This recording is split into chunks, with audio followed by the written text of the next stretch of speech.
understand why the Jehovah's Witnesses is such a destructive religion, one needs to unpack a few things here. We need to unpack the power structure of this organization. And secondly, look into who actually holds the power. And then lastly, how much power do they actually have? Let's talk about it. Hello beautiful people and welcome to my channel. My name is Monica for those who are new, and if you are a returning subby, welcome back. Today's video, I need to ask you guys a question. Do you think that if women actually held power in this organization, if women held power as Jehovah's Witnesses and they could become elders, circuit overseers, become part of the governing body, do you think this religion would be just as destructive as it is today? Let me know in the comments section, and if you don't want to answer, just let me know where you're watching this video from. If you have not joined the community, then please, you have to subscribe and give this video a big thumbs up. Let the algorithm know you enjoy this type of content and you want more people to know about the Jehovah's Witnesses and what actually happens in that cult. Now let's get into the video. Now for the layout of this video, we're going to have 3 chapters. Firstly, we're going to look at the leaders of the Jehovah's Witnesses since the inception of the religion. So we're going to go right back at the start of this religion. Then secondly, we're going to look at the governing body. What is the governing body? Who's part of it? And then lastly, we're going to look at the power structure of the whole religion, where the governing body actually fits in there and how much power they actually have. Now let's start with the leaders since the inception of this religion. Firstly, we have Charles Taze Russell. Now, he is the founder of the Jehovah's Witnesses. And when he founded the movement at the time, he called it the Bible Students Movement, which then later became the Jehovah's Witnesses as we know them today. He's notable for his extensive writings, including the Studies in the Scriptures series. He also advocated for pyramidology, using measurements of the Great Pyramid of Giza to predict biblical events, which he got a lot wrong, if not all. Now, something that I learned last year and really shocked me to the core is that Charles Taze Russell was a Zionist. He believed in Jewish people returning back to Palestine as part of God's plan, and Benjamin Netanyahu even thanked him for Israel being what it is today. Yep. He also maintained independence from traditional Christian doctrines like Trinity, which we know of if you were a Jehovah's Witness. Now, if you're still part of the Jehovah's Witnesses, this is something you might want to take note of, that Russell made several condescending and racially prejudiced statements about Black people. He believed that different races had different levels of intelligence and development.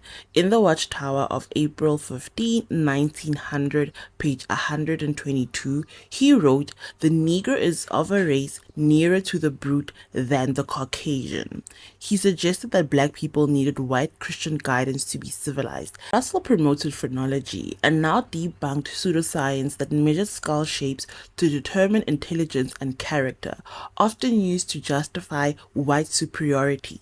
Despite these views, he later on supported missionary work to Africa, believing that Black people could become more intelligent if they accepted Christianity. Now let's move on to the next president, which is Joseph Franklin Rutherford. He was the second president of the Watchtower Society, and he centralized control of the organization by discouraging independent Bible study groups. He then renamed the movement to the Jehovah's Witnesses in 1931 to distinguish them from other Bible student groups. He authored a very controversial letter where he wrote to Adolf Hitler in 1933, basically trying to align the organization with this group, which he later disavowed. However, the letter was written, and you can never take that back. He was also known for his fiery speeches and establishing the door-to-door ministry as the core practice, and opposed traditional Christian holidays and established the shunning policy. So this is the man who said, we need to control people even more, centralized the religion, established shunning policies, and took away holidays from the Jehovah's Witnesses. Now, according to research, Rutherford was even more problematic than Russell, and after his death, he was even more vocal in his racist and anti-Semitic rhetoric. He publicly opposed interracial marriage, stating that it was unnatural and against God's plan. In the Messenger of 1931, he wrote that Black people were inferior but should still be given Christian hope. He also made anti-Semitic remarks, accusing Jewish people of being behind capitalism and greed. His book, enemies, 1937 was particularly harsh in blaming Jews for societal problems. Now we move on to Nathan Homer Knorr. He focused on global expansion by creating schools to train missionaries such as the Gilead School. He also introduced the New World Translation Bible of the Jehovah's Witnesses, which is very much specific to the Jehovah's Witnesses, which needs to be noted. He also streamlined the organization's structure by emphasizing uniformity across congregations worldwide, and oversaw the 1975 prediction that the end of the world was imminent, a failed prophecy that caused significant fallout for the Jehovah's Witnesses. Nathan Knorr was also problematic. Under his leadership, Watchtower conventions in the US were racially segregated. Even in the 1950s, black people were often forced to sit separately from white members at large gatherings, and the Watchtower Society did not take a strong stance against racism until after the Civil Rights Movement. That definitely needs to be noted as well. Then we move on to the fourth president, which was Frederick William Franz. He was a key contributor to the New World Translation and often considered the organization's primary theologian. Under his leadership, the governing body became the central authority rather than just one president alone. He also focused on maintaining doctrinal rigidity and defending the 1914 prophecy as the start of the last days. Guys, remember, these people will always need some date, something to just engage members when it comes to the end of the world. So as you'll see here, there's a theme of each leader coming up with a date and a failed prophecy about when the world is ending. Then we move on to Milton George Henschel. He reduced the president's role and placed full authority with the governing body. And he also oversaw the structural changes that allowed local congregations to purchase and maintain their kingdom halls. Guys, I randomly had a thought the other day, and I don't want to go off track here, but if people are paying for these kingdom halls, think about it. There's a kingdom hall bought amongst a community of Jehovah's Witnesses, and they are the ones paying for that kingdom hall. Yet when it gets sold, they don't get any money. Yet they are the ones who paid for it. Is this not a scam? I'm just asking.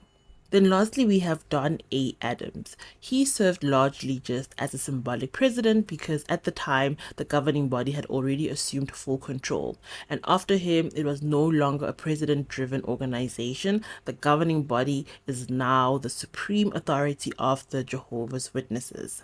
Okay, now that we've unpacked the leaders of the Jehovah's Witnesses since its inception when it was a president-driven organization or religion, and now it has governing body members, let's unpack the governing body. Who is the governing body? Who's part of it? We're going to unpack each and every single member of the governing body right now in 2025, and we might have one honorable mention of one queen who was kicked out. Why was she kicked out? Come on. Let's get into it. The governing body is a small group of men responsible for all decisions regarding doctrines, policies, and practices of the Jehovah's Witnesses, and they claim to represent the faithful and discreet slave as mentioned in Matthew 24 verse 45 to 47. Now, before we unpack who is part of the governing body and you go over every single member, there's something very important that needs to be noted. I'm going to read it here because I don't want to get anything wrong.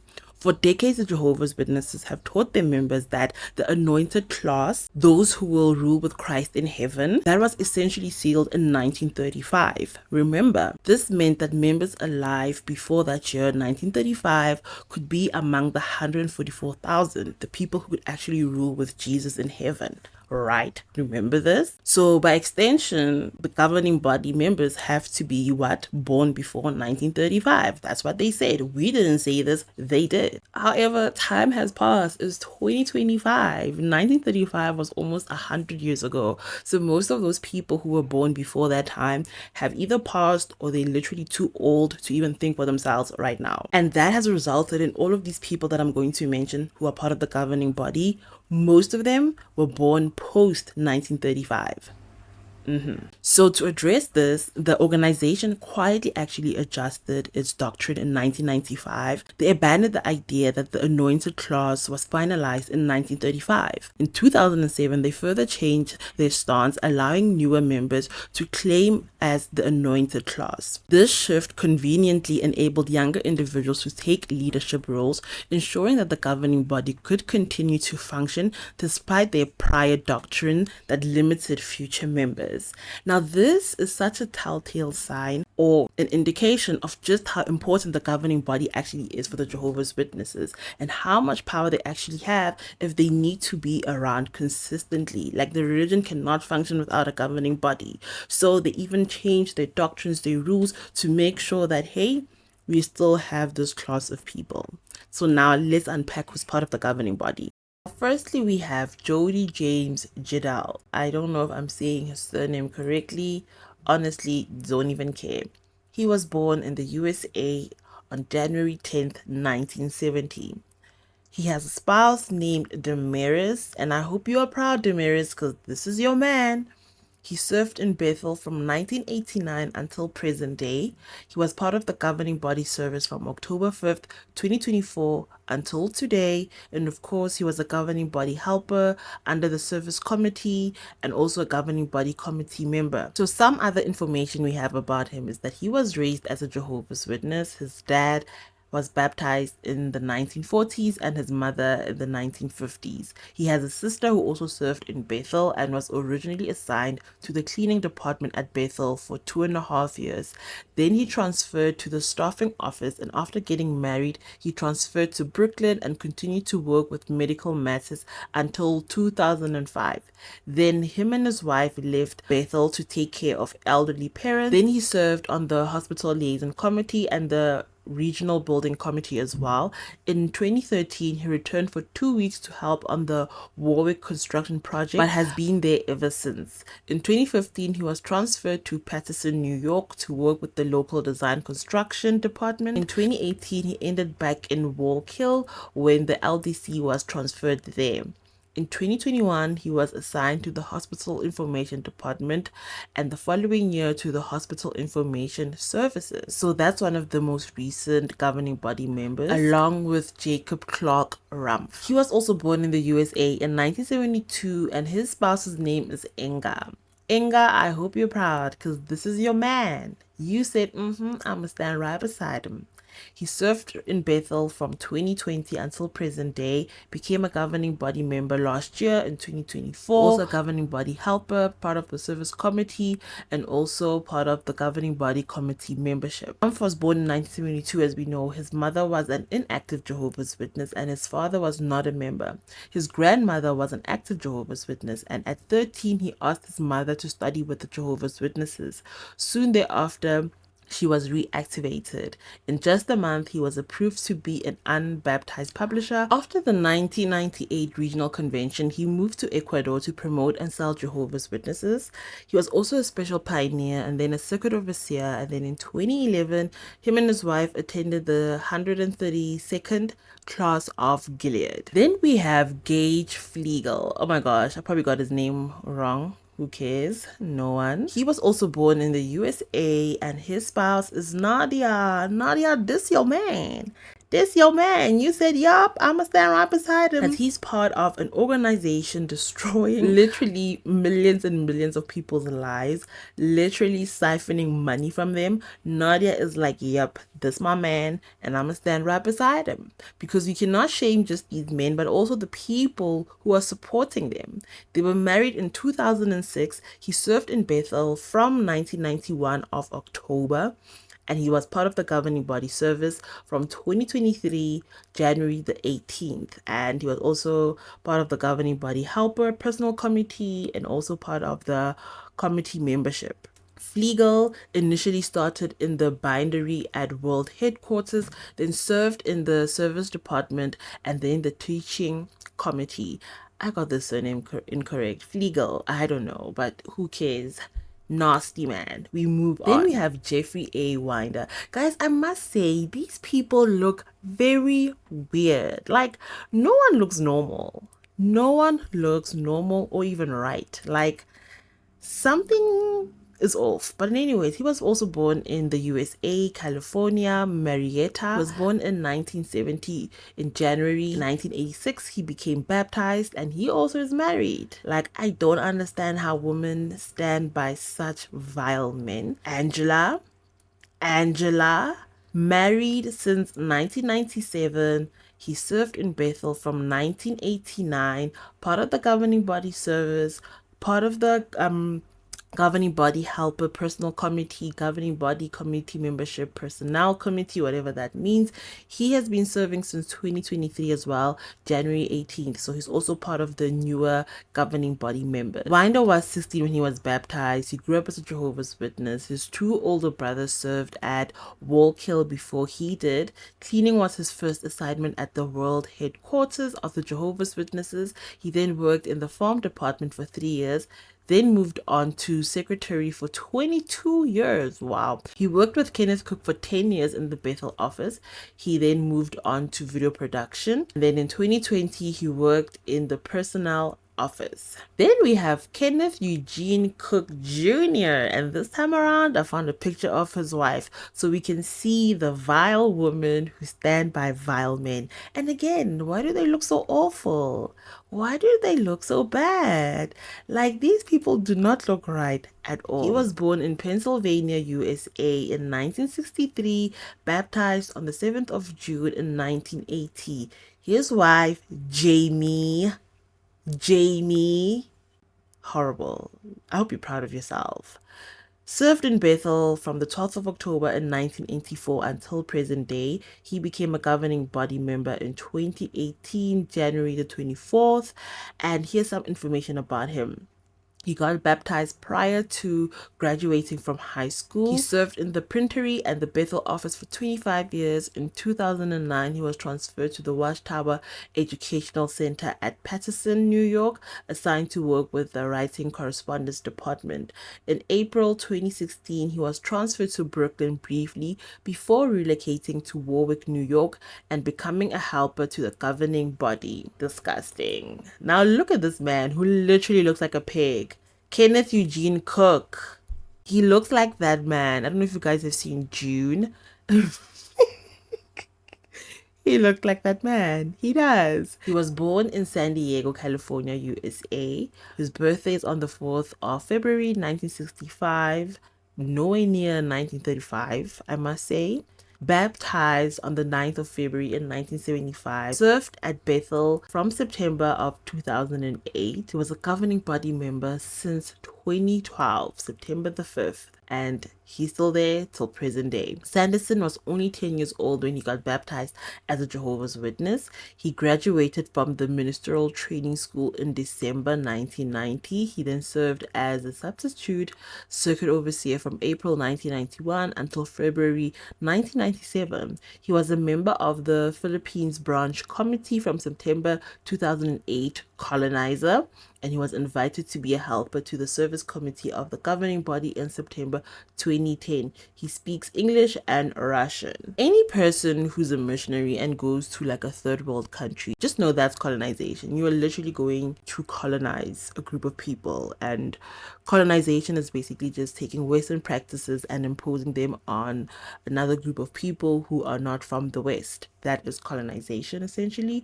So you taking your faith, your belief systems, and imposing them on another group of people who do not look like you, that is colonization. So yes, this man is a colonizer. Oh my gosh, he looks worse. He looks worse. But Geoffrey William Jackson, oh my goodness. Is this not the man who lied at the Royal Commission? It's him. Guys, this is the man who made me walk away from the Jehovah's Witnesses. This man literally lied under oath on the stand when he was being asked about the Jehovah's Witnesses at the Australian Royal Commission. A liar. From Australia, born in 1955, baptized in 1968. His wife, Jeanette, passed away. Wow. Girl, you're catching a break. That's all I can say. you are catching a break. They were married in June 1974, and he's been at Bethel since 1985. He became a governing body member on the 1st of September 2005, and of course, he was part of all of these committees. Jackson was 13 when he was baptized. He learned Tuvaluan. He worked in the Samoa branch colonizer once again, starting in 1985. He served on the branch committee in Samoa from 1992 to 1996. He then served on the branch committee in Fiji from 1996 to 2003. Him and his wife were then transferred to translation services at the world headquarters in Paterson, New York. Jenny died of cancer in 2009. He remarried soon after to Lorraine. Then my favorite, like this my girl, Queen Anthony Morris.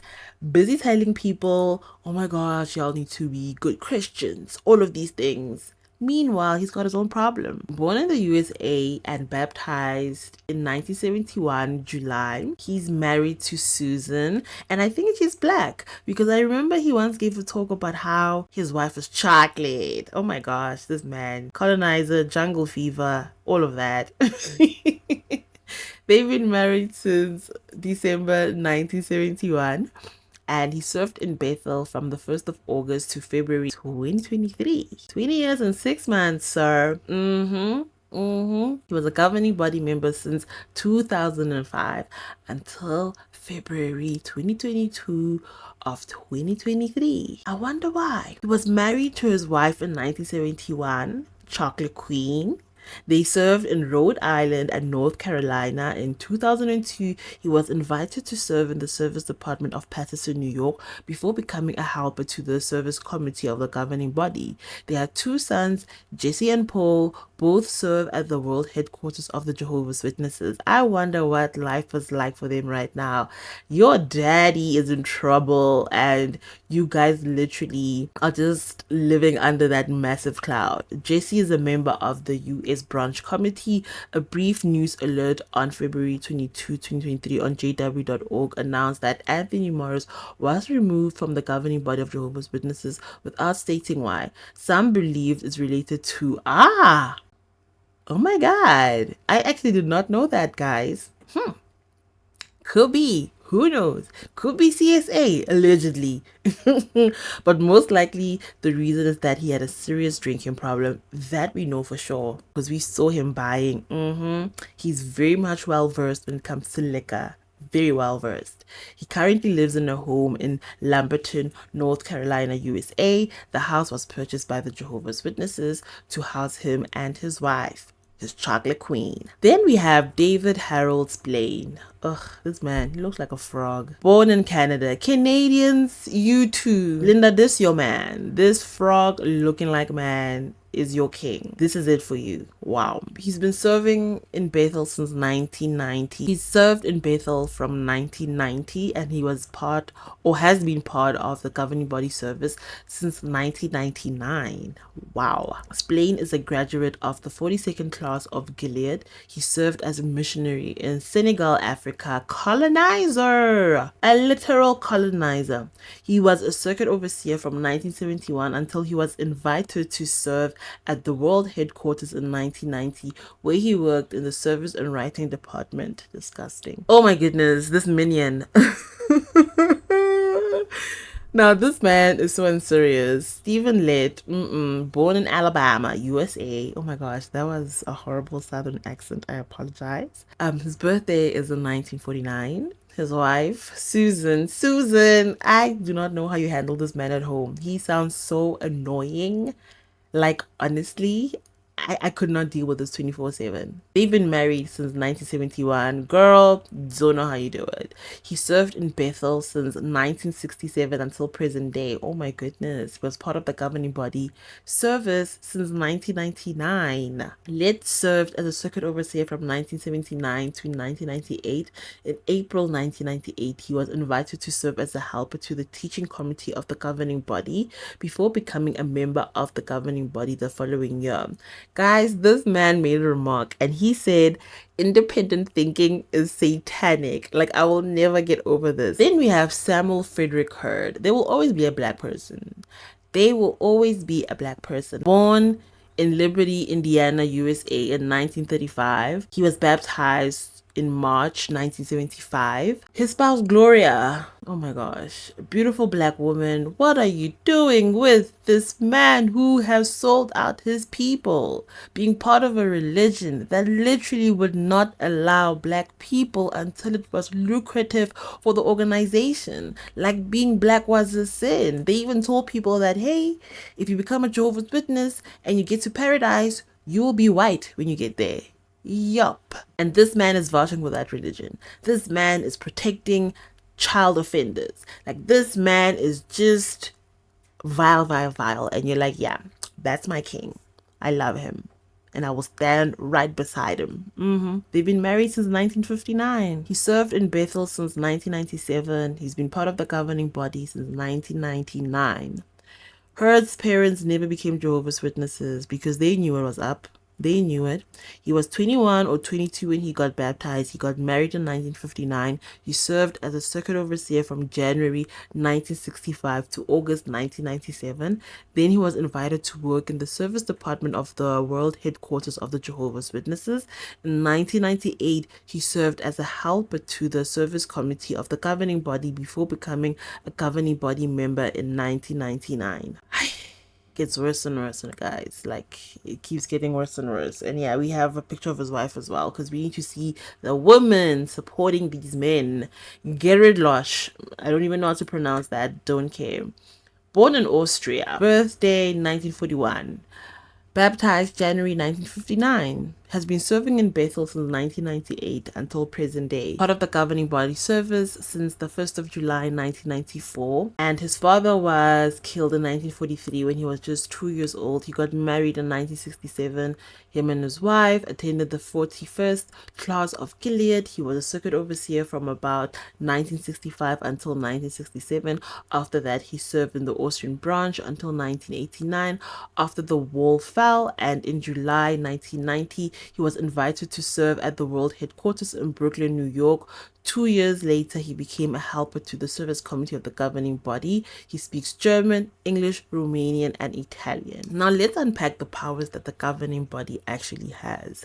I'm going to start off with a little diagram just showing us how the power trickles down between each level within the Jehovah's Witness community. At the very top, we have God, Jehovah. Then right under God, we have Jesus Christ. Then literally under Jesus, not even his disciples, not even his mother Mary, not even, I don't know who, we have the governing body. Those 11 members I showed you guys, minus the Queen, Anthony Morris. Then we have branch committees. So these branch committees oversee the different countries where the Jehovah's Witnesses are located. Then there is circuit overseers. So they report or are just under the branch committees. They now look and supervise regional congregations.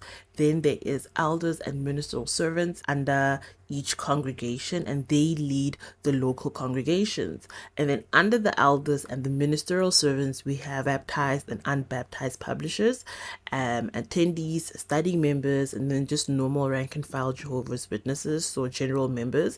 And sadly, women literally just make up the last two: baptized and unbaptized publishers, attendees, studying members, rank and file Jehovah's Witnesses, general members. Like, women are somewhere there. You have somewhat of power if you are married to someone who holds a position of power, so a governing body member, someone who's a circuit overseer, an elder. Like, then you have some resemblance of power, but you don't have any position, no title, no nothing. That's women for you. So the governing body controls the doctrinal authority, so they decide on all the interpretations of the scriptures or Bible. Imagine those 11 men. They also oversee the administrative control, so all the publications, videos, and media, and directly manage branch offices and regional leaders. Also hold disciplinary power by establishing rules for disfellowshipping and shunning. Members who question the authority face severe consequences. So yeah, when you think about how the Jehovah's Witnesses are such a ruthless religious organization, and there's shunning and just cover-ups for CSA, these are the men we should be pointing fingers at. They are the ones who control everything. And that's why I say when this religion collapses, which it will, they should be the first ones to go, the first ones to be charged, because they oversaw all of this.